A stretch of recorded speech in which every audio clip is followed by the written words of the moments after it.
So I just came home from school and my dad gave me another cool CRT oscilloscope.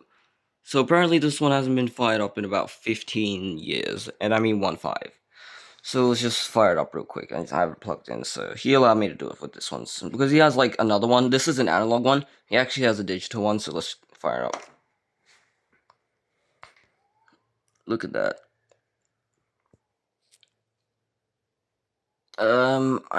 Oh, there's the line.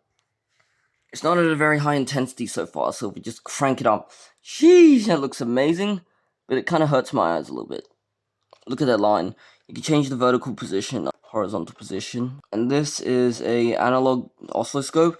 Unlike the one that has a vacuum tube, this one actually has power transistors instead.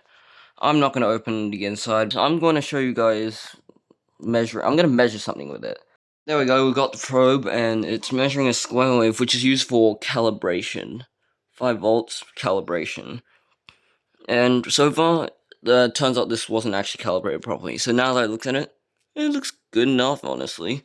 Honestly, now that I put the intensity up to max, it really hurts my eyes, but it looks really cool on camera. And also, my dad also warned me that this thing generates X-rays.